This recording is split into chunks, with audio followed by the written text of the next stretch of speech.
Capítulo 4, o versículo 3, número 4.3.1, diz: e o que estava sentado, ou seja, Jesus Cristo que está sentado no trono, era na aparência semelhante à pedra de jaspe e de sardônica, e o arco celeste estava ao redor do trono, e era semelhante à esmeralda.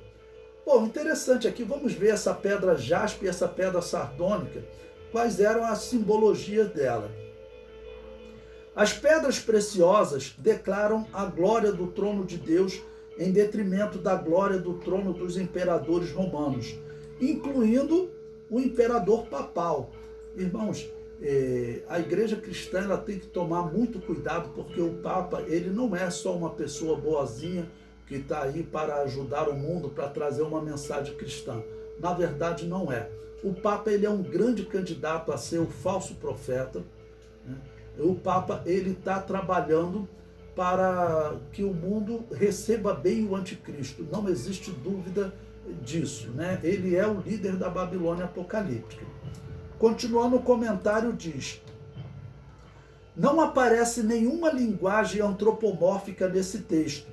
Deus não aparece como tendo olhos, mãos, pés ou mesmo asas. Essa é uma descrição sem símbolos, destinada àqueles que possuem uma visão espiritual da divindade. É claro que Jesus Cristo, ele estando no novo corpo, né, ele pode manifestar características do corpo antigo, como ele fez quando estava aqui na terra. Mas na eternidade, não existe necessidade de Jesus Cristo manifestar características do corpo antigo, até comer peixe, como ele fez com os apóstolos. Esse corpo ele é essencialmente espiritual.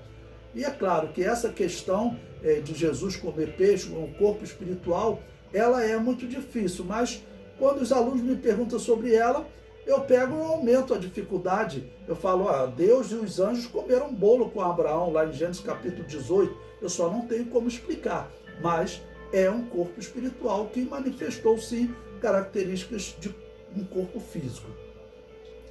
Falar sobre a pedra de jaspe. Jaspe é uma pedra de diversas cores, porém a mais comum era o jaspe vermelho, né? Eu pesquisei, dizem que existe um jaspe branco, tá ok?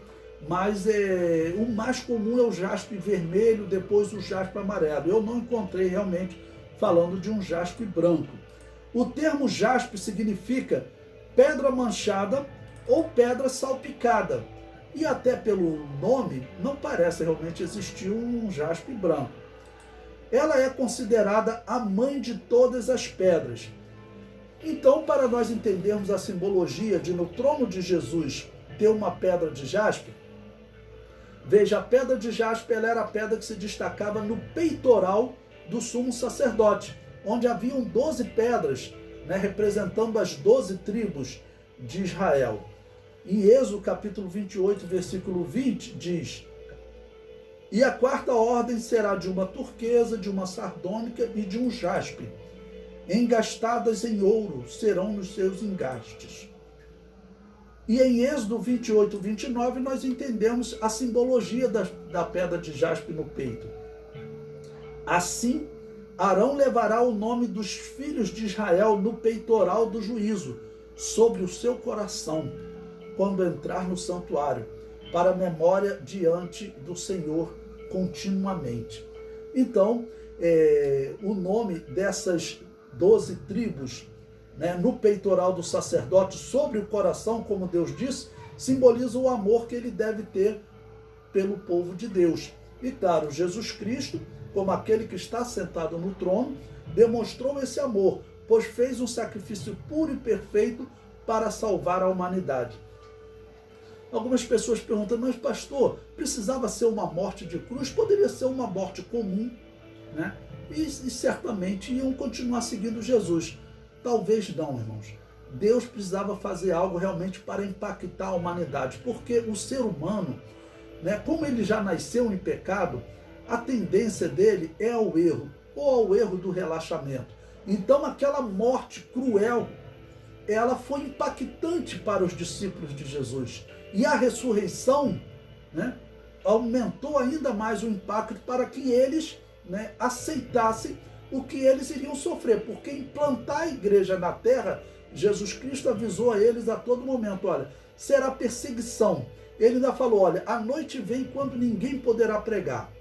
E alguns consideram o seguinte, que essa noite começou com Nero e terminou com a perseguição, já lá no período que os Estados Unidos e a França dizem que ninguém poderá ser molestado por sua religião, tá ok? Mas eu ainda digo que a pior perseguição, ela vai crescendo. Teve a perseguição do Império Romano, mas assim, era uma perseguição que durava 2 anos, depois terminava, vinha um imperador mais tranquilo. Mas desde o Balaão da igreja de Pérgamo, de Agostinho, quando foi decretado que não entregar seus filhos para serem batizados era crime de morte, que rebatizar, na visão deles, era crime de morte, a igreja não podia, os cristãos não podiam viver nas cidades, irmãos. E quando chega no período da Reforma Protestante é pior, porque os cristãos acreditam que ia melhorar, começaram a sair do campo, eles são aprisionados por católicos e por reformados e morrem mais evangélicos anabatistas nesse período do que qualquer outro período. Então a perseguição à noite foi só crescendo.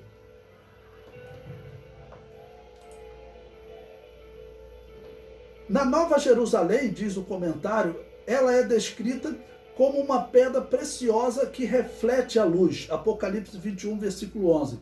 E tinha a glória de Deus, a sua luz era semelhante a uma pedra preciosíssima, como a pedra de jaspe, como cristal resplandecente. Então a pedra de jaspe, ela é chamada, né, na história de a mãe de todas as pedras. Ela é uma pedra preciosíssima.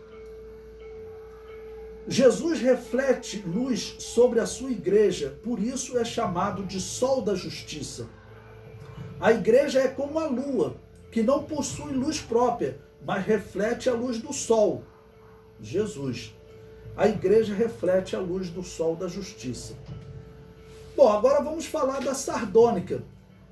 É uma pedra vermelha, ou seja, as duas pedras teriam característica de vermelho para relembrar, né, a simbologia do sangue de Jesus que resgatou essa igreja e que possibilita que essa igreja esteja viva. Porque como a igreja vai resistir, né, sabendo que cristãos estavam morrendo queimados, cristãos morrendo afogados, era assim que os reformados tratavam os evangélicos naquela época, era pior do que os católicos queimavam. Eles, para ironizar, diziam, como vocês gostam de rebatizar os nossos membros quando vão para a igreja de vocês, nós vamos batizar vocês. Amarravam eles e jogavam no rio para eles morrerem afogados. Esse era o rebatismo dos reformados.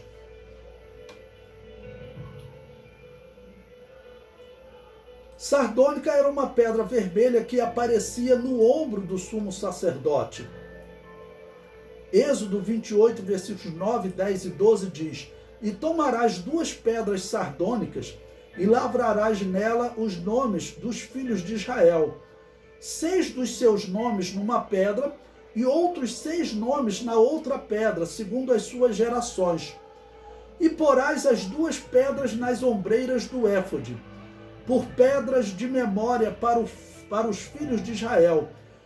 E Arão levará os seus nomes sobre ambos os seus ombros, para memória diante de Yahvé.